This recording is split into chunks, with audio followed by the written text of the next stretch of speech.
Dans cette vidéo, on va s'intéresser exclusivement à l'Ethereum qui, mine de rien, est en train de collectionner les bonnes journées, les bonnes nouvelles et forcément c'est bon pour les altcoins. Du coup, comme vous pouvez le voir, Ethereum démarre très très bien la semaine. Cette belle journée verte ici, c'était ce lundi. Et puis ce mardi, seconde très belle journée pour l'Ethereum. Et pour rebondir sur la vidéo que j'ai réalisée ce dimanche, en ce qui concerne mon scénario pour cette semaine, en ce qui concerne le Bitcoin et l'Ethereum, on peut voir que l'Ethereum a déjà pris 11%. Donc pour les 3 000 $, qui est environ à 20% par rapport à là où nous étions dimanche, il nous reste 8%, quelque chose comme ça. Effectivement, 7,4.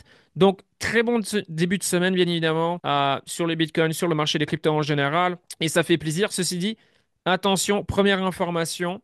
Ça peut directement influencer les marchés, bien sûr. C'est les résultats CPI qui seront connus ce mercredi. S'ils sont ce que le marché s'attend, OK.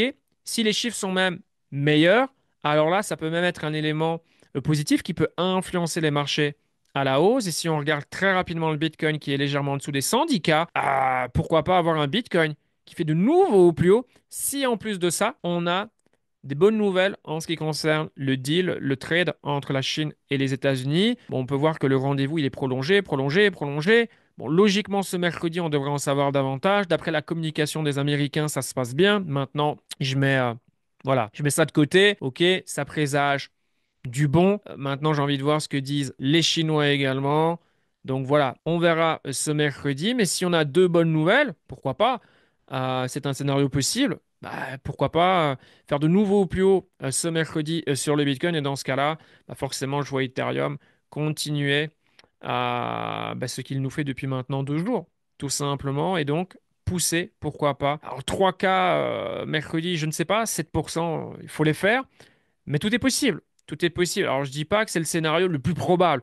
Encore une fois, j'ai dit si les résultats CPI sont très bons, donc mieux à ce à quoi on s'attend, et qu'en plus de ça, États-Unis-Chine, voilà, la rencontre était géniale, ils ont trouvé un deal, etc., etc. Donc voilà. Et encore une fois, si ça arrive, ce que je vous partage, déjà, c'est pas un conseil en investissement, et c'est pas pour autant que automatiquement le Bitcoin va faire de nouveaux plus hauts et qu'on a un Ethereum qui va dépasser les 3 000 $.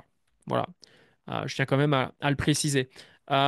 Maintenant, comme vous pouvez le voir, ouais, j'en ai parlé sur la précédente vidéo. Bon, ça, c'est très très bien, hein. On a eu cette première victoire où on peut le voir, hein, Ethereum a clôturé au-dessus de la moyenne mobile 200. Très très très très bonne chose. Maintenant, on veut voir Ethereum qui confirme donc plusieurs clôtures consécutives. On a eu ce mardi, ok, très bien, pourvu que ça continue. Si demain les chiffres en ce qui concerne le CPI sont pas bons, je pense que le BTC peut totalement revenir ici, hein. On peut avoir un BTC en dessous des 107 000 $, mais facile. Donc, comment va réagir les altcoins? Même chose, sauf que je pense que ça va être beaucoup plus rouge. Donc voilà, la journée de demain peut être volatile. Alors, est-ce que les chiffres sont pas bons, mais on a une bonne nouvelle États-Unis-Chine, donc ça vient contrebalancer? Je ne sais pas. Voilà, je ne sais pas. Je n'ai pas de boule de cristal. Je verrai ben, comme vous, comme tout le monde. Donc, c'est important d'avoir ça en tête. Encore une fois, ici, on parle sur du court terme, parce que même si les résultats sont pas bons et que le marché demain est rouge, on peut totalement avoir un pullback, entre guillemets, et pour ensuite, boum, repartir et aller faire de nouveau au plus haut, même fin de semaine ou exemple, semaine prochaine.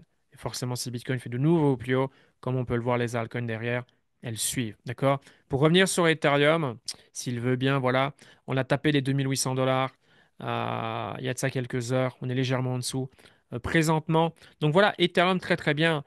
Par rapport à Ethereum, si on passe maintenant au weekly, comme vous pouvez le voir, alors ça c'est moi personnellement, hein. Donc ça veut tout et rien dire, parce que chacun peut avoir des visions bien différentes. Mais là, Ethereum était à sa juste valeur, on va dire, sur ce cycle en cours en 2025. À propos de 2026, 2027, etc., j'en sais strictement rien. Mais pour moi ici, depuis qu'Ethereum est rentré à la maison, pour toute personne intéressée par Ether, et il y a des gens intéressés par Ether, pour moi, c'était un bon moment d'en acheter. Encore une fois, c'était lié au portfolio de chacun. Exemple, quelle allocation on va avoir sur les Layer 1, et puis d'autres vont avoir des niveaux de conviction plus élevés sur un coin comme Solana, sur Sui, même par rapport à maintenant, hein. Je parle présentement, je ne dis pas par rapport à des gens qui ont acheté Solana il y a longtemps ou Sui, il y a des mois en arrière. Non, non, non, non, par rapport à maintenant. Donc, bien évidemment, ça, c'est chacun sa lecture des choses, sa vision. Mais voilà, quelqu'un qui cherche un move conservateur, si le marché part, ben regardez déjà, Ethereum nous a donné un x2. Bah, Ethereum nous a donné un x2. On est descendu légèrement en dessous des 1004 si on regarde en daily et on a tapé les 2,8. Donc l'Ethereum depuis les plus bas a pris déjà 100%, ce qui est plutôt cool. Mais ou sinon, regardez, pour moi, la zone qui était intéressante, la dernière, avant celle-ci, c'était en 2022. D'accord? Donc, euh, quasiment 3 ans d'attente. En fait, le message, c'est peu importe si on aime un actif, ben, des fois, il faut savoir se montrer patient avant de le mettre dans son portfolio. Encore une fois, c'est pas un conseil en investissement, chacun a sa lecture des choses, etc., etc., etc. Mais voilà, pour moi, voilà, depuis 2022, Ethereum est pas intéressant.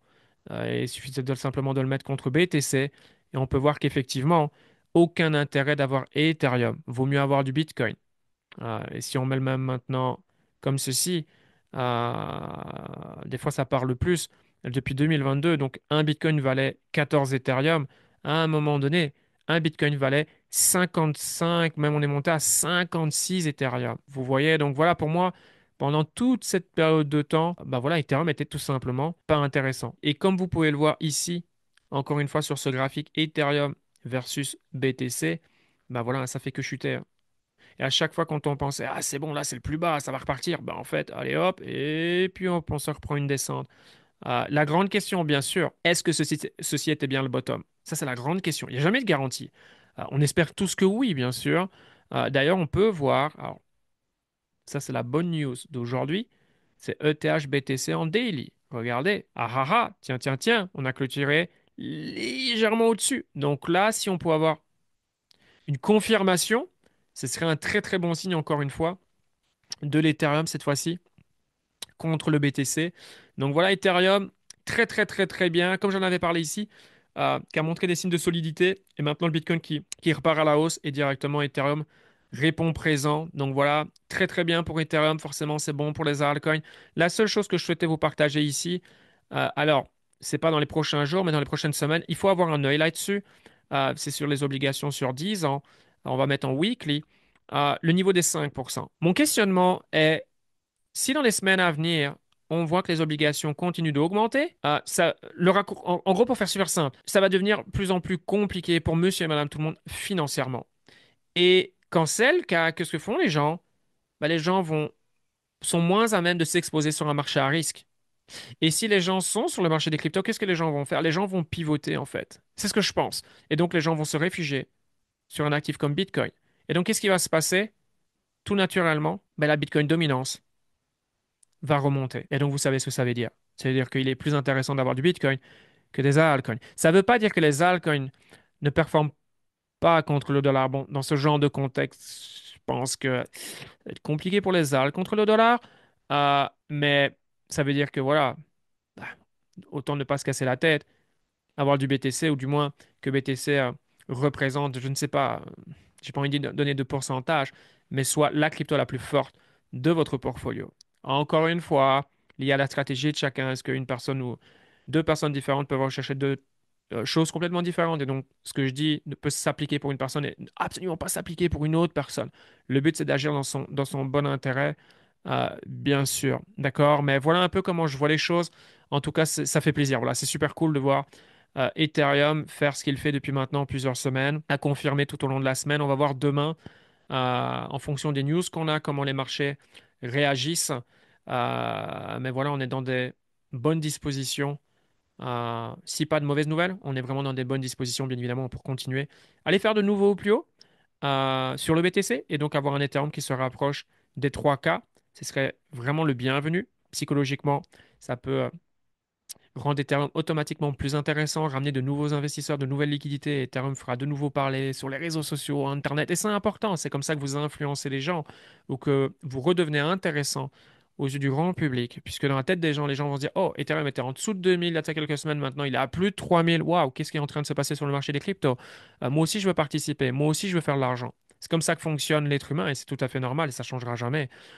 Donc voilà un petit peu mon point sur le marché des cryptos, sur ce qui s'est passé ces 48 dernières heures, principalement sur Ethereum. Donc voilà, très très bien. Pour résumer, voilà, je suis bullish. Bon, sur le long terme, ça n'a pas changé depuis très très très longtemps. Euh, En revanche, sur un marché haussier, bien sûr que vous allez avoir des phases baissières sur du court moyen terme. On en a eu plusieurs. depuis le début de ce cycle, emmené par la hausse du Bitcoin. Mais là, vraiment, sur court, moyen terme, voilà, il y a des raisons d'être bullish, bien évidemment. Et puis pour terminer, euh, le social risk est à zéro. Voilà, l'intérêt encore aujourd'hui pour les cryptos est inexistant. Et je maintiens euh, mon positionnement sur le fait que c'est pas non plus waouh, que voilà, on a besoin de faire de nouveau plus haut. Et ça passe par Bitcoin, hein. Il faut que Bitcoin frappe fort et qu'ensuite derrière les altcoins fassent des choses pour que les participants sur le marché soient enthousiasmés, font de l'argent, commencent à en parler. Et voilà, le contenu, les médias. Et c'est comme ça qu'on va pouvoir faire ramener de nouvelles personnes, de la liquidité pour poursuivre la hausse, etc., etc., etc. Sur ce, bref, je pense que c'est bon pour aujourd'hui. Si vous aimez ce genre de vidéo, n'hésitez pas à mettre du like. Ça fait toujours plaisir, c'est la seule chose que vous demande. Et puis également, si vous pouvez partager ce genre de vidéo avec une personne autour de vous, ça peut être intéressant. Je pense qu'il n'a jamais été aussi important que d'être ouvert à l'idée de s'intéresser au marché des cryptos. Ça reste une goutte d'eau dans l'océan. Je pense que dans les prochaines années, on va voir ce marché se démultiplier. On est à 3 trillions, si je dis pas de bêtises. On est à quoi? 3,4 trillions. Euh, voilà, je pense que d'ici quelques années, on aura un marché définitivement au-dessus des 10 trillions de dollars. Voilà, 8-10 trillions pour ce cycle. Why not? Je sais, ça paraît fou, vu comme ça. À voir. Mais en tout cas, dans les prochaines années, dépasser les 10 trillions, clairement que oui. Euh, donc voilà, aujourd'hui, hein, il n'a jamais été aussi important d'avoir une éducation financière, de comprendre pourquoi investir est important pour aujourd'hui, mais surtout pour demain. Donc voilà, je pense que ce type de contenu, si vous le regardez, c'est que vous devez apprécier. Donc voilà, si vous le partagez, je vous dis un grand merci. C'est comme ça qu'on peut faire grandir la chaîne et avoir de plus en plus de gens qui viennent sur les marchés. Sur ce, prenez soin de vous, passez une excellente semaine et à la prochaine pour de nouvelles vidéos.